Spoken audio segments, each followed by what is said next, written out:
Hello, and welcome to Dark Hearts with Stacey Lee. We are back in the studio. Thank you for sticking with me through the last 2 episodes where I was traveling and got caught without enough content. But we're back home and all is right with the world.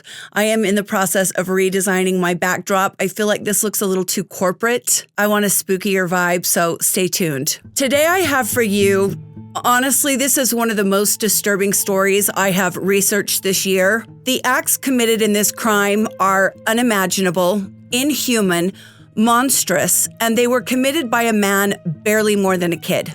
To make it worse, if that's possible, this kid did the unthinkable to his own mother. The interview footage I'm going to share with you today is upsetting, it's gruesome, and it's shocking. The killer speaks about these acts as if he is reading from a textbook. There is no emotion, no remorse, and the killer freely admits what he did and tells investigators that he would do it again. You're also going to see interview footage of this man's sister when she finds out that their mother is dead. Not only that, it is her brother who has killed her, and then they have to tell her what he did afterwards. The police have to tell this woman that her brother claims he lost his virginity to his mother's corpse.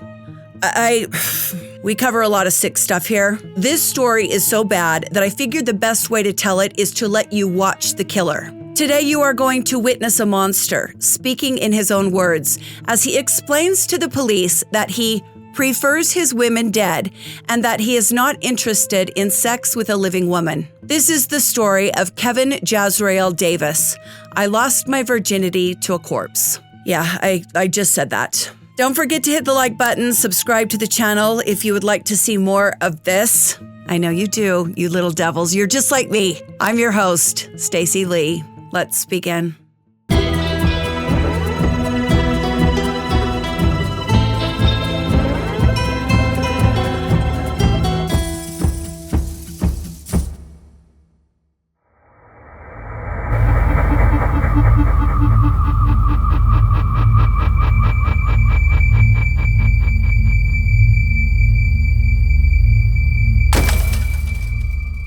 Our story begins in Corpus Christi, Texas. It's about 10 o'clock in the morning, and a 911 call comes in to the Nueces County Sheriff's Department. A woman is on the line, and she tells the dispatcher that a young man just walked up to her house, rang the doorbell, and told she and her husband that he has just killed his mother. This man, who is Kevin Davis, asks the Johnsons to call 911. A police officer is dispatched to the home on County Road 61. He arrives to find the woman and her husband standing outside with this young man, Kevin Jazrael Davis, who openly admits to the cop that hours earlier he murdered his mother with a hammer. Kevin Davis is taken into custody, and officers are sent to his mother's house. She is 50-year-old Kimberly Hill. The door to the apartment was locked, and so the officers obtained a key from the maintenance man and opened the door. They were not prepared for what they found inside. Officers found Kimberly Hill's nude body in one of the bedrooms. There was a bloody hammer laying on the carpet beside her. Homicide detectives were called to the scene and began to go through the house. They found 3 notes in the house that had all been written by Kevin Davis. In one of the notes, Kevin wrote detailed plans to kill his mother and also his sister, Desirae. The second note had more plans written down, things like kill mother with garrote, buy an axe. He also wrote the word victory at the bottom of one of the letters detailing his plans. The third note he left was for the police. It said, "Chase me. Sorry about the mess." Officers also found Kevin's bloody clothes and shoes in the bathroom inside Kimberly's house. Kimberly Hill worked as a caretaker. She didn't date. She told Kevin it would be hard for her because she couldn't bring men to her apartment with him living there. But she also doted on her son. She bought him things she really couldn't afford. She cared about him like she did her patients. Kimberly Hill served in the military in Saudi Arabia, and she was the only woman in her unit. She'd had some failed relationships and was just living a quiet life that revolved around her job and her kids when all of it was taken from her. As officers are going through the house, Kevin Davis is being interviewed back at the police station. I'm going to show you the most pertinent parts of this interview, but I'm going to stop from time to time so we can discuss what we're hearing and seeing. There is very disturbing information in this interview, and the police are somewhat stunned at not only what the killer has to say, but the manner in which he says it. I'm bored with life. I don't like life. I don't like people. I don't like living it, basically. There's really anything depressing about it. It just is what it is. And so I wrote the note. I did. When did you write the note? Around 6-ish, 7-ish. Today or yesterday? Yesterday. Okay. That's in the afternoon or morning? Afternoon. Okay. And then what happened? And then Did you get upset with it? Well, no, actually. I mulled it over. And then on a whim, actually, I turned it over, wrote a plan to kill both my mother and my sister, quite frankly, because that's always been a thing of mine. I'm a bit of a pervert. Yeah. Is it like a fantasy thing? It is, actually. Okay. So, that didn't act. The best laid plans never work out, apparently, or at least the one scribbled on a piece of paper, because she had decided she was sick of this stuff, and she was going to go send me to live with my sister again. And so I kind of leapt off in a fury and just did it right then and there. Okay. You did what? Well, I tried to strangle her with a cord, a ripped cord from a video game console controller. That didn't work, huh? What was this when you tried to strangle her? She was sitting on the couch watching TV. Okay. That didn't work out too well. She started screaming, and so I went to her room, opened a drawer at the very bottom to the right. I pulled out a hammer. I went back in the living room, and, well, you kind of get the gist from there. And she was out pretty quickly. Kind of tried to play dead at first, but then I finished it. So you hit her with a hammer when she was sitting in the sofa in the living room?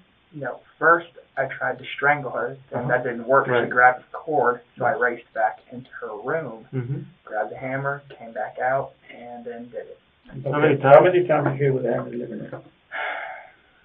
At least 20, but then she was still alive. I dragged her into the room, as you probably clearly saw, and then I kind of wormed my hands into her brains to kind of just cut it.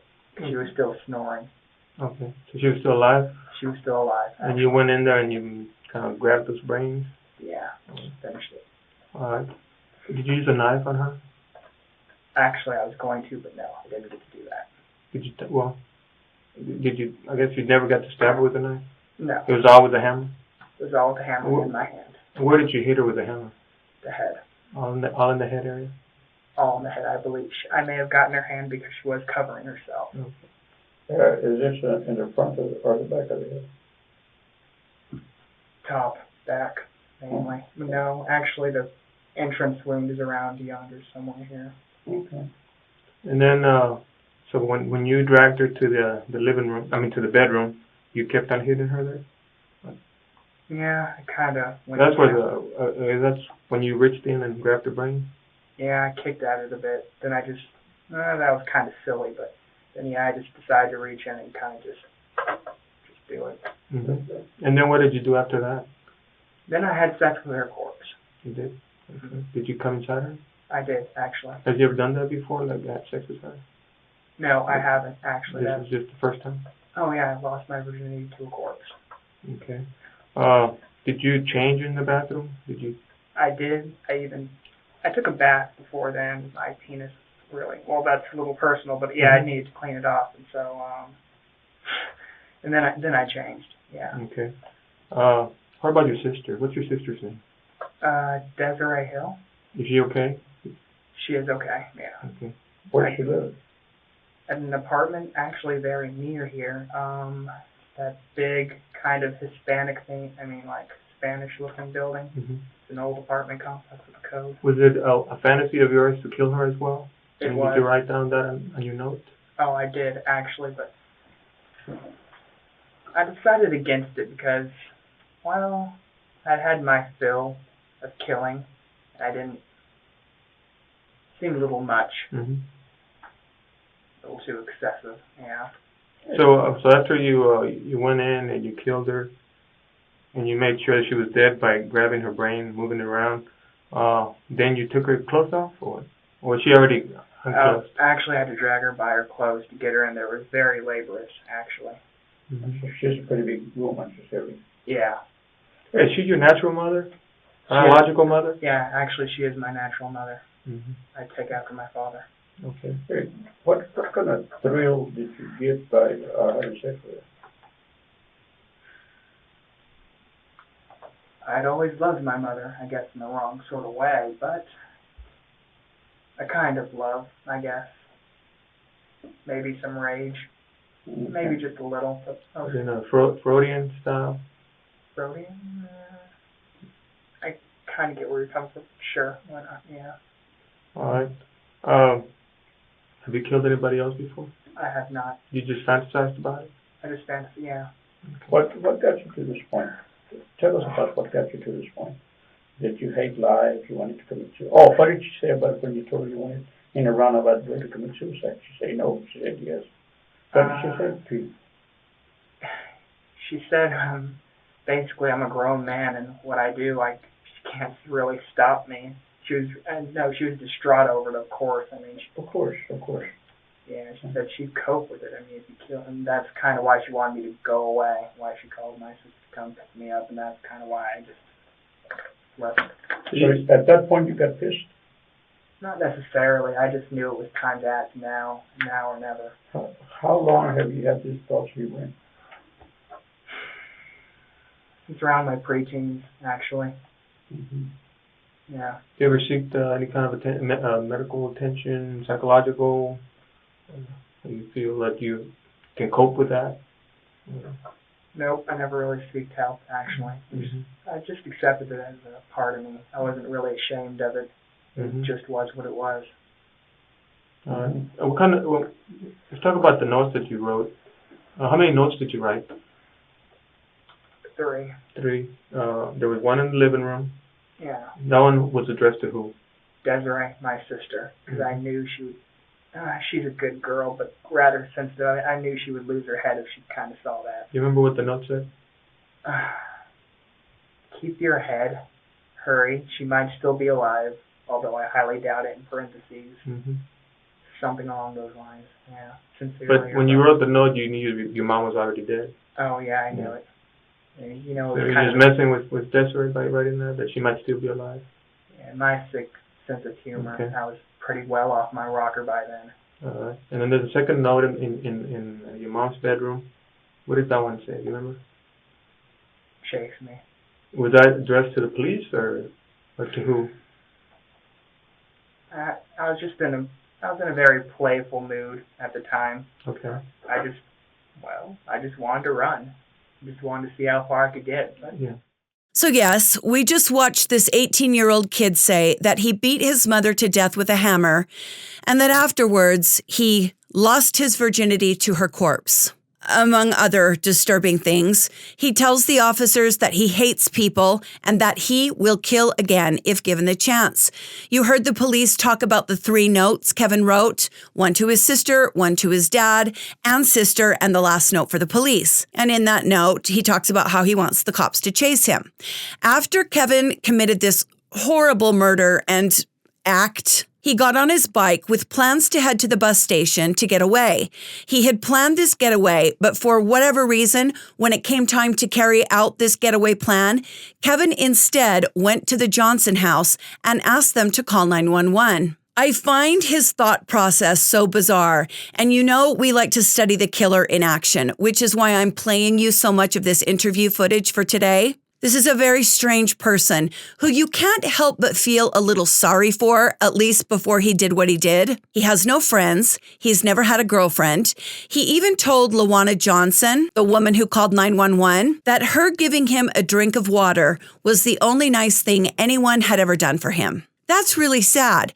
But for me, a lot of that empathy goes out the window when I watch this young man, barely more than a kid, still a teenager, talk so coldly about the murder and of his own mother and how he doesn't feel bad about it. He would do it again. Your plan was to leave town? Or what? According to one of the notes that you wrote?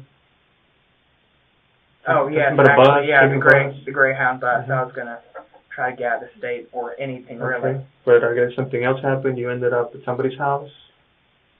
No, What actually. happened?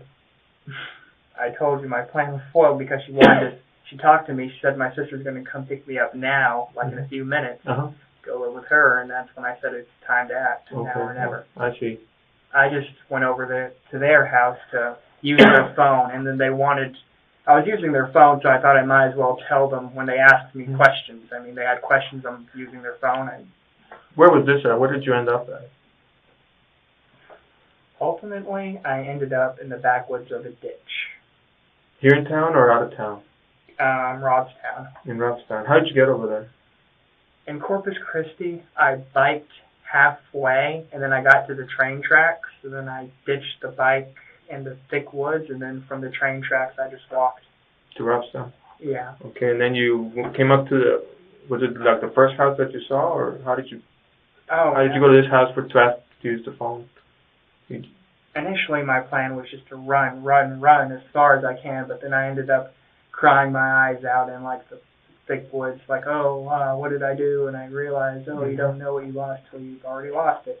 And so I knew that my life wasn't going to go anywhere, not anymore. So I just kind of gave it up midway. Mm-hmm. What brings you here other than your life? Is you just give up on life now and you need to tell somebody what happened, basically, right? I guess, yeah. Your inside just you want to do one thing, but your inside tells you more, like your heart, right? It's talking out of your heart. You know, you feel sorry you did this to your mom? In a way, yes, but I wouldn't take back what I did. It's strange, really. I did love her. In a way. Is she being mean to me? Oh, no, she's been the best mother. Okay, so there's nothing that she did? Oh, absolutely nothing, no. If I was to ask you, what did she do to deserve this, what would you answer? Absolutely nothing. I'm a terrible cruel, disgusting person. Yeah, basically. How'd you come up with the idea to kill her and have sex with her? How did I come up with it? Yeah, was it? It's been a developing idea. This next part is especially chilling. The police officers want to know why Kevin did what he did and whether or not he feels remorse. They also ask him about his relationship with his mother. And it's hard to know if he's just a cold-blooded psychopath or if he's playing a little bit for the cops and the cameras. But either way, this is disturbing. Kevin begins to talk about the artistic elements of murder. Well, despite how I ended her life, I'm kind of more fascinated by the more artistic ways of murder, the meticulous manner, the way they cut them open, just slice them to pieces. I mean, such care, such love. And Where did the hammer come from that you used? From her drawer. Okay. Yes. And then after you killed her, you just left it there, the hammer? I did. Yes, because you saw a hammer there next to her body. That's the one you used. Mm-hmm. Okay. Yes, he does say that. He says he is fascinated with the ways that killers kill their victims, the way they slice them up with such care and love. Those are the words he uses. This next part is probably the most gruesome. They talk about the weapons Kevin used and what he did with the knife that police found at the scene. And there was some blood in the knife, but you said you never used it? I guess just blood just from where you grabbed it around the... Oh, that knife. Actually, I used that to stir her brains up a little, but then that didn't really work out, so I just kind of decided to delve on it. Did you do that in the living room or the bedroom? Because we found that it wasn't in the bedroom. I may have started at. So, yeah, actually, I used the knife in the living room, and then didn't I take it with me? So her brains were already kind of coming out in the living room when you dragged her? Yes, but she was still snoring like a baby, and so I just kind of dragged her. Explain to her how you grabbed her so that you wouldn't leave such a mess in the carpet. That Did you carry her from underneath the arms and just dragged her, or how did you drag her? It was very sloppy, actually. I kind of just winged it. I dragged her from her shirt. I dragged her by her legs. I dragged her by any way I kind of felt. I mean, Okay. I don't really exert physical labor too, so I'm not a very strong person. She's bigger than you are. Yeah. She's bigger than you. Yeah. The way he says, oh, that knife, I used it to stir her brains. These are the times where we are reminded that killers like this are so different from us and why a lot of us are fascinated with them. How does someone even come up with something like that in their mind? And I'm going to admit, there is some very morbid curiosity there, at least for me. Never in my life would I come up with the idea of taking a knife and stirring someone's brain. But when he says it, I imagine it. I can see that scenario in my head. And then I start thinking, is there something wrong with me that I'm envisioning this? You know, why would I even want to think about that? But that's what makes us true crime fans, people who are interested in these things. We are interested in examining these types of people. We are interested in why they do what they do, even if hearing about their behavior exposes us to their gruesome actions. What makes someone like this tick? Who on earth would engage in this type of behavior? Well, people like Kevin Jazrael Davis, that's who. And he is not a monster. I mean, he is, but he's just a person. You'd walk by this guy and never give him a second thought, yet he did some of the most upsetting, horrifying things imaginable. In this next segment, Kevin talks about whether or not he ever told anyone about his plans to kill his mother and sister. Well, we know that Kevin doesn't have any friends, so I don't know who he's going to tell, but his answer is interesting. You ever tell anybody else what your plans were? That, you know, what you wanted to do, your mom or your sister? No, but over the years, there were hints. As a younger boy, I was a lot dumber, a lot more angsty, you know. I said things, but I guess they basically brushed it off. I guess the hints were everywhere, but they're my family. And family looks past that kind of stuff, or they try to not look at it, I guess. Let me ask you. At this point, what do you consider yourself? You consider yourself, I'm going to use a dirty word, okay, but I don't mean to insult you, okay? Do you consider you mentally disturbed? Do you consider yourself crazy? Or do you consider yourself any of those? Or you think you're okay? You just got some bad thoughts? I'm not mentally disturbed.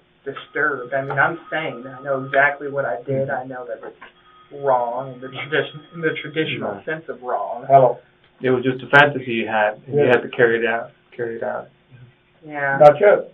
Now I feel vaguely, kind of like I'm done. So, you still feel like you're done with your mom. You still feel like you want to keep on killing? To keep on, you know, with other fantasies? Or how do you feel? I came here to pay for my crimes, so I guess I should continue with the truth. Truthfully. Yes, definitely. I would kill again. How about us? You think you want to kill us? Oh, no. Rather, men aren't my thing, actually. Women. Yeah. Okay. You have a girlfriend? I don't. I've never had a girlfriend. I'll tell you what. Give me your fancy of killing a woman. What would your fancy killing would be? Your ace killing, what would that be? This is a little peculiar among him. Okay. I'm not surprised at what I'm going to hear, but you tell me. Maybe dressing up in a nice suit, sneaking into her house, disabling her boyfriend. You know, yeah, I'd bring a pretty dress with me to dress her up in. I was always into strangling, but after that last blunder, I guess maybe something big and sharp would be more along my thing. And I could, I don't know, probably decapitate her, as I prefer my women dead. Okay. I would dress her up. I'd stitch her up. Kind of try to work the head back on, perhaps. And then I'd go to town, and it would be a night to remember. And then I'd kind of just burn everything and run for the hills. You mentioned that you lost your virginity to a corpse. Yeah. Can you tell us a little bit about that? What happened? Oh, well, just last night, my mother, yeah. Okay, not somebody else. You're talking No. about your mom. Yes. Okay, so before that you had never had sex?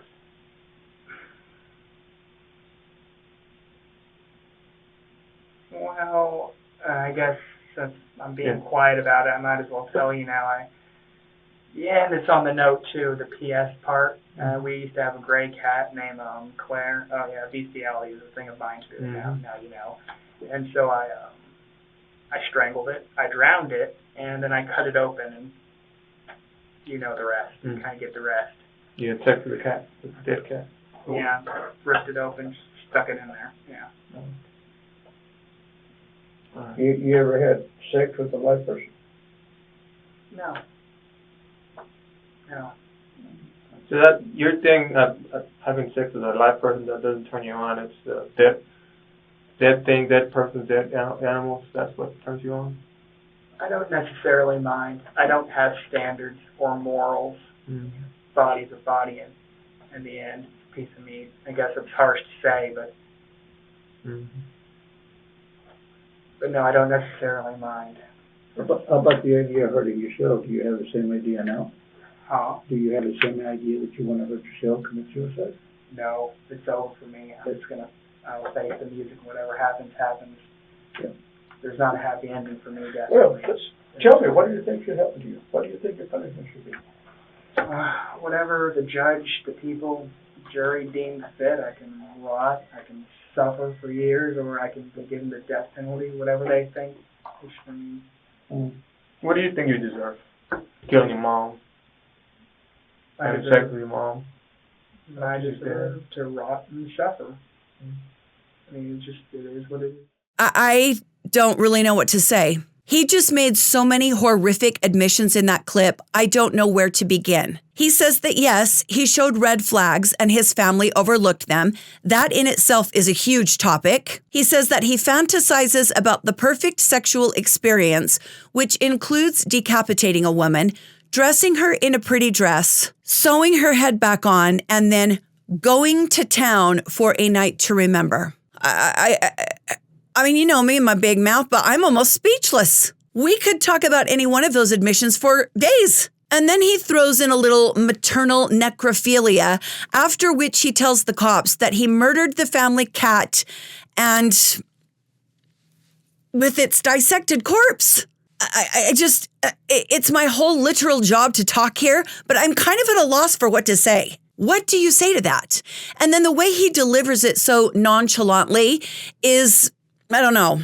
There's something that kept coming to my mind as I watched this interview over and over. You can tell that Kevin is enjoying talking about this, but more than that, to me, I get the vibe that this is the first time anyone has ever paid attention to this kid. Do you get that feeling? I get the sense that this kid is being listened to and paid attention to for the first time in his life. That's sad, but there are a lot of people who don't get paid attention to, and they don't do things like this. It reminds me of the importance of feeling seen and feeling heard, and the lengths that some people will go to in order to get someone to listen to them. I don't think Kevin did this just to get someone to listen to him, but when I watch him, I get the sense that somewhere in his mind, he has most likely fantasized about this part of the crime, getting detectives to sit down and really listen to him. It just feels like he is enjoying this, not only because he wants to talk about what he did, but because someone is actually paying attention to him. We talk a lot about mental health here on Dark Hearts, and so much of taking care of our mental health is communication. That's the literal process of therapy. We see school shooters, killers, serial killers, people who engage in arson and domestic violence, and almost always there is an element of the people who get violent not feeling seen or heard. It's like an invisibility epidemic. Oh, you don't see me? You don't pay attention to me? I don't matter? Well, I'm going to show you just how visible I am, how important I am, how you should have paid attention to me, you know? I've thought a lot about something over the years. I have this weird idea that we would construct like confessional booths, like similar to a Catholic confessional booth, little boxes just out in the streets where people could go and just sit down and talk to someone. In my little idea, volunteers sit and listen. I don't know logistically how this would work. I haven't thought that through. But just someone to sit and listen to another human being who needs to be heard. Would people use them? Well, some people would, because we all know that there are some people who never want to stop talking about themselves. But would the types of people who really need them use them? I don't know. It's just a thought I've had over the many years of researching true crime and being interested in true crime. We so often have a violent person who doesn't feel seen or heard. How do we fix that? How do we address that? I don't know. I don't. But I know it's a huge problem. We see it here in the true crime community every day. At the end of the interview, the cops tell Kevin what's going to happen next. He agrees to take them to find his bike, the one that he has hidden in the woods, and then he is transferred and booked. In another room at the police station, the police have Desirae, Kevin's half-sister. She arrives with her boyfriend and gets the horrible news that not only is her mother dead, but it is her own brother who has killed her. I want to thank the channel Explore With Us for this clip. These larger channels have resources to acquire clips that people like me cannot, so thank you. I feel so sorry for Desirae and what she goes through in this interview. It's hard to watch. You killed my mom. What was the last time you saw your mom? We just went to Where I'm coming from? Oh, is he on the phone? He's a police officer in New Jersey also. Okay. talked to me last night. But what time? She told me her and Kevin got in a fight. And he was just being disrespectful and just saying real hurtful things. She called me. She said she called me when she felt stronger. Okay. And Who got in a fight with him? Kevin. Kevin was just being disrespectful or something, and it was something as simple as like this commercial came on for like eHarmony or some dating site or something, and he just out of the blue said, "Yeah, Mom, you gave up on love," and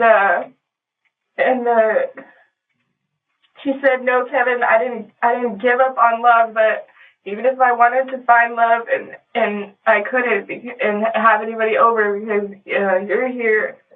And I mean, that's my mom. Really, she loves this kid. You know, she was just.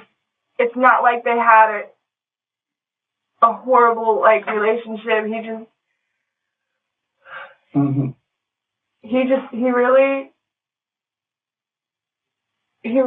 I can't think right now. He really has social issues. He was kind of born just different. Like, he had severe ADHD. He really doesn't have any friends. His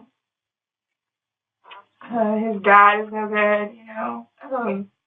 He came to live with me for a little bit, and she wanted him back, you know, for one last chance. Like, we could make this right to start going to school and stuff. And she just bought him a $100 jacket that she knew he'd just throw on the floor just because she thought he'd like it, you know. She cared about him. She didn't my mom's not cruel, you know. He would pop off at the mouth and tell her crazy stuff, you know, like, you know, you fat bitch, stuff like that. And she would just, like, let it eat her alive, you know. Like, she was just really upset. And I was just trying to calm her down. And she said, yeah, you know. Right. When's the last time you saw Kevin? Fisher. His face right now. The last time I saw Kevin is when we went out to eat. And her and my brother picked me up. And, What day was that? I don't know. I have to look back on my phone or something. But was he acting just like he always does, or was he acting different? He was acting normal. I'm pretty sure that this is just a spur of the moment type of thing. He's always had a few issues? Yeah. Like when he was little, out of nowhere, like he would just draw shit that was bad. People getting shot, stuff like that for no reason. Has he ever threatened to kill you or your mom? Never. Okay. No, never. Well, we're gonna tell you this. We haven't told anybody else, but he he wrote some notes before he did what he did.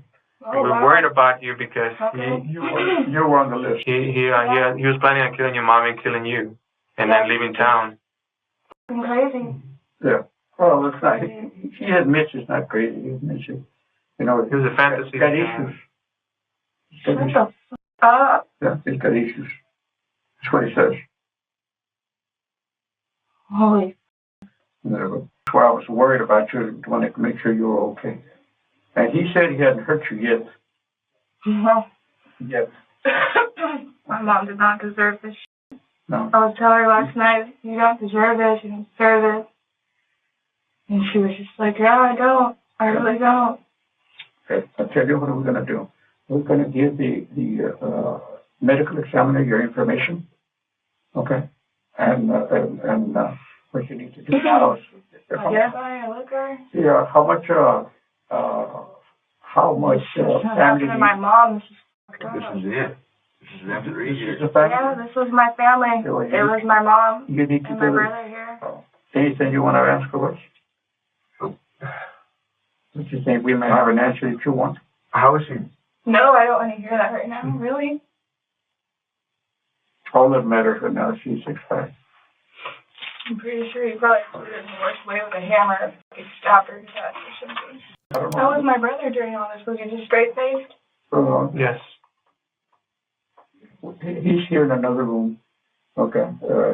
Supposed to do it. So he admits doing it. He's got no bones about it. I can't believe it. I guess they're gonna find out now, right? How she died or whatever. If you're ready for it, I can tell you. If you're ready for it. If not, we can hold on. I gotta just get it out. I can't just draw this out, you know. You get it. All right. It's all right now. That's all we have. That's so fucked up. That's worse than stabbing. That's worse than. Well, Oh my God. yeah, he did. Did he say how he was gonna kill me? Huh? Did he say how he was gonna kill me in the letter? Probably the same way as her. No. But he Can I had see his face? he had you in your list. Can I see his face? No. It's awful. This woman just lost her entire family, except for her father, and in the most horrific way possible. In October of 2014, Kevin Jazrael Davis went on trial. The interview that I've shared with you today was played for the jury. The courtroom was silent, especially during the parts where detectives asked Kevin, if I was to ask you what your mother did to deserve this, what would be your answer? And Kevin replies, absolutely nothing. She did nothing to deserve this. I'm just a terrible, disgusting person. The jury heard all the horrific details of the murder and of what Kevin did afterwards. They heard him say he was not mentally ill and that he would kill again. During this trial, Kevin sat emotionless. He popped his knuckles, he stretched, he yawned as if he was bored. He waved at people that he knew when they took the stand, and the jury saw all of that as well. That same Nueces County jury took less than an hour to sentence Kevin to life in prison. At his sentencing, his sister Desirae spoke to her brother. She said, "You took the only person who had your back. Now you are all alone." Kevin's grandfather, Clyde Hill, spoke as well. He said, "I don't know quite what to say to you. You killed your mother, and you just don't do that." Like with most stories I bring you, there is no happy ending here, just tragedy, and the ever-present question, what makes someone do something like this? Why are such a small percentage of human beings capable of such brutality? And how on earth do we prevent acts like these in the future?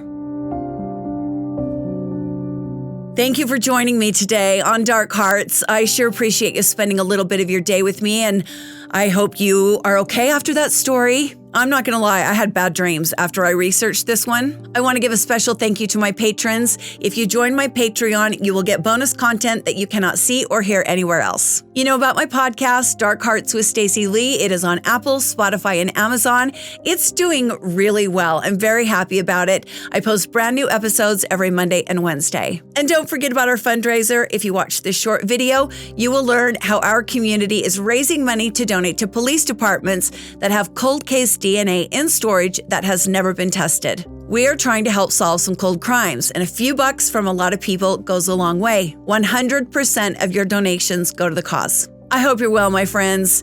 It's a lot right now. The world is in a crazy place, and I think about you guys. We all have different circumstances, and it seems like life is getting harder. So I hope you're doing okay, and I hope my videos offer you a little bit of a distraction. I sure enjoy making them for you and talking with you in the comments. Stay safe, my friends, and be kind to each other, and I will see you next time on Dark Hearts with Stacey Lee. Bye.